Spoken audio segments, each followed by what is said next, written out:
Huh? Wait, what the? I would expect him to accelerate better than this. Hi, I'm Strix Racer, and I've made a mistake. I'm sure you're familiar with the Challenge Run series in this channel where I try to win Gran Turismo 4 with only blue cars, affectionately nicknamed the True Blue Challenge. But across this series, not even once I've used a car that literally has a true blue color. For that, I apologize. And to make up for that oversight, I dedicate this video to the Plymouth Hemi Cuda. On a glance, this rare classic piece of history shows common traits of a muscle car. Looks bold, has a lot of hoses under the hood, rocks a rear-wheel drivetrain, and sounds... Ugh, what is this? Much better. Anyways, these usually translates to being very fast on a straight line, but absolutely allergic towards corners. Not exactly great for track racing. But judging a car without driving it would be very unfair, don't you agree? So, there's only one way to find out. Welcome to the Hot Rod Competition, where America's hottest, wildest cars come to duke it out. The venue cannot be more fitting if it tried to. Perfect to see what the Hemi Cuda could really do. Surprisingly, the Cuda could really hug the inner lane well. All she needed was a proper throttle control. So far, the Cuda's cornering had really surprised me. It's much better than expected. But before I get overjoyed by this car's hidden potential, take a look at the minimap. That's right, the Viper had breached containment and ran to the hills. With only 3 laps in this here track, I can only hope the Cuda is agile enough to catch up. The question now would be, is it fast enough? Because comfort doesn't win races, speed does. As it went past its speed power on the Rahal Straight, the Cuda began to struggle. To keep this Cuda performing at its best, you need to shift way before the rev limit, making the Cuda not so friendly towards beginners who still rely on automatic transmission. Not only that, but the fantastic handling from earlier had seemed to vanish 2 corners after the corkscrew. That made me think, was the Cuda really smooth on the corners? Or did it only look smooth because I was being slow? So, on the second lap, I tried to ramp up the aggressiveness on the corners, which had caused the car to understeer mid-corner on the Andretti hairpin. This time, I was lucky the car didn't veer too far off the course, but had I gone any faster than that, surely disaster would have followed. But that pace was nowhere near enough to catch up towards that Viper. I mean, look at this! The Cuda has only 350 horsepower. I would expect it to accelerate better than this. On the final lap, I was determined to catch up in any way I can. I pushed the Cuda even harder on the hairpin, only to went completely off track. But even with this level of effort, the Cuda had simply peaked. It cannot corner faster than this without violating the track limits. It only has any modicum of acceleration if you keep the rev low. Good luck with that once you got no more gears to switch to, by the way. All that stuff I said about the Cuda's handling, forget it. I take it all back. It's deceptive, that's what it is. If you get at a chill, it's smooth, but once you need to push the Hemi Cuda to its limits, its real face starts to show, and the sluggishness was not pretty to look at. And as a result, not only I failed to catch up and score my comeback, the Viper finished 9 seconds ahead of yours truly. These results are simply unacceptable. Okay, it didn't do great on the track, but earlier I did mention the Cuda should excel on the straights. To truly get this car to shine, I went to the strip in Las Vegas to see how it will perform in its natural habitat on a best of 3 track race. Are you serious? He's track racing with a puny engine? Oh, listen to that purring. Cute! Okay, watch this. Huh? Wait, what the? Okay, he might have gotten the faster launch. It's okay, I'll catch up. No! Okay, that happened. While the Hemi Cuda has more horsepower, let's take a look at this disastrous launch.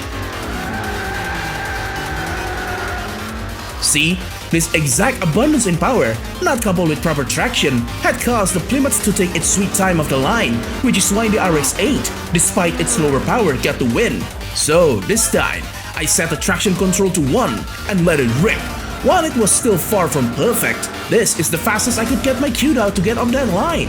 And once it's done going through the motions, it flies. While initially it seemed as history would repeat itself, the Plymouth shows it's no pushover and did what it does best. That's 1-1. Time for the tiebreaker, which I managed to win just like the last time. So, it was beat on the track and could only barely win in where cornering ability shouldn't matter at all, against something that is much less powerful no less. Is this it? Is this the extent of what the Hemi Cuda could do? No, surely not. Let's see if I can fix her, shall we?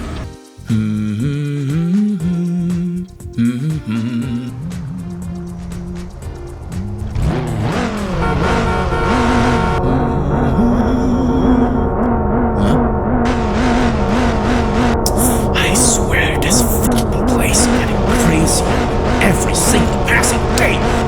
Hey, are you mentally ill or something? Quit that shit. Hi there, loser. How's that old dated car from a dead brand doing? None of your business. Now get out of here before I call the cops. A little birdie told me you're itching for a rematch. Well, guess what? Don't bother. All you're gonna get is another embarrassment from listening to me again. We'll see about that. See you on the track, dipshit.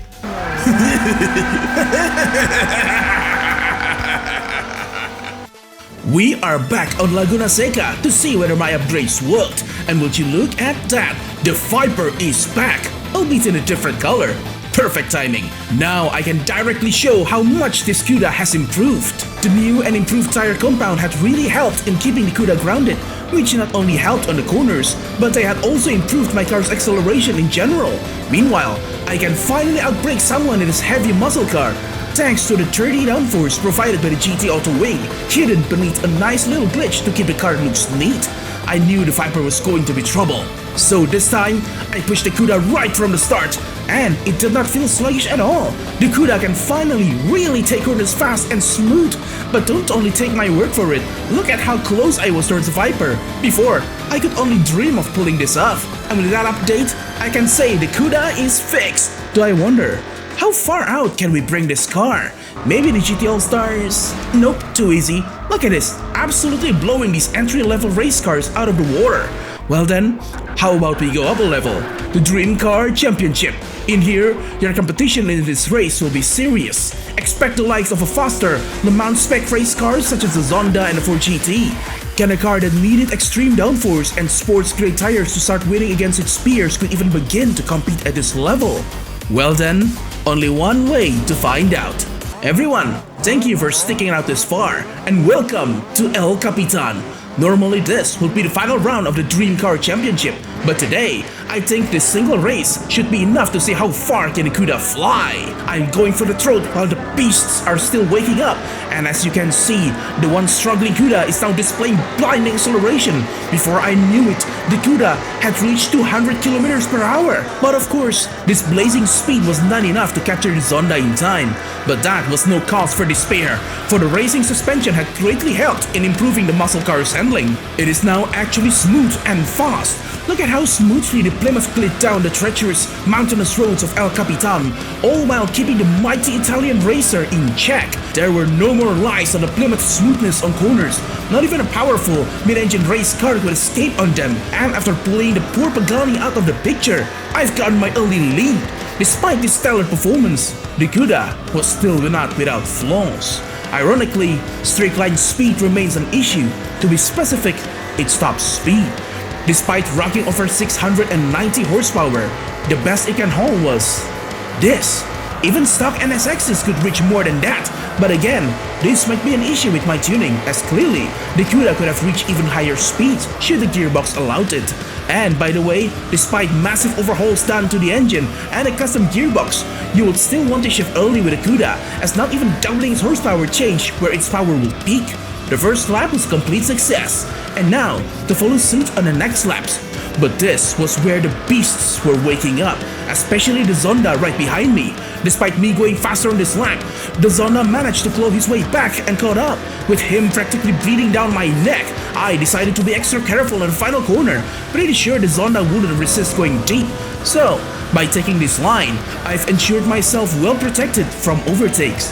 However, upon entering the third lap, this happened. Okay, you want more, pal? You got one!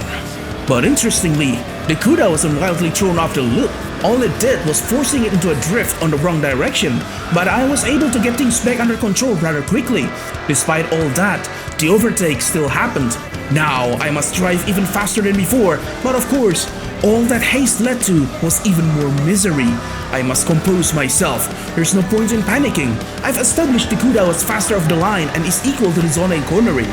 There is hope yet. And would you look at that? Right before the hairpin, the Zonda's dominance began to crack. As on the hairpin itself, I decided it was the best time for a payback. With the Zonda forcefully pushed off the picture, I was free to explore the Cuda and its intricacies on top of this mountainous road. While it had been turned into an excellent track weapon, the tire life remained an issue. I've only been here for 3 laps, and already my tires are showing first signs of wear and tear. Not good. That could mean to reduce pace, not exactly what you would want when your car's already been outclassed by nature.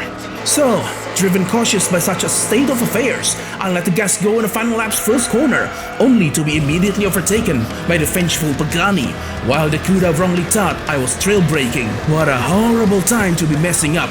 My nitrous had run thin, and so were my tires. Not even the sharp corners could help me no more.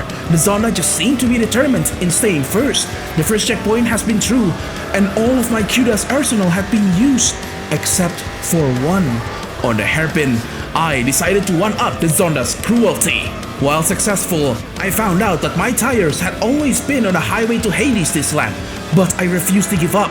Sure, this means reducing my pace to remain safe, but it looks like it's still enough to curb the Zonda.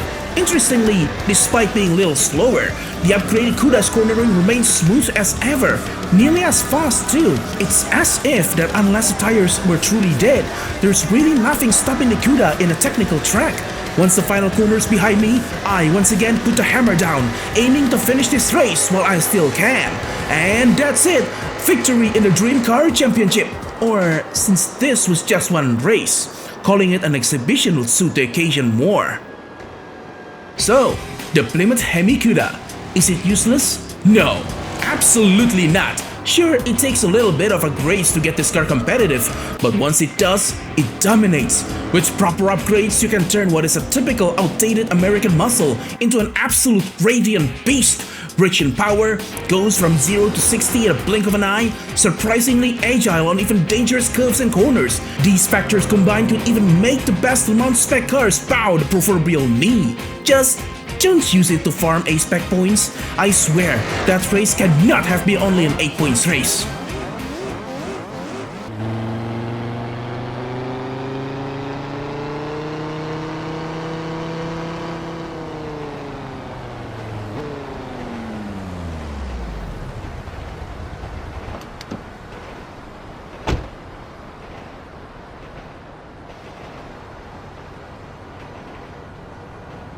So, that Cuda guy got you too, huh? Yeah, can't believe my Viper got trashed like that. They sacked me out, called me useless for losing to a road car. Twice. That's rough, buddy.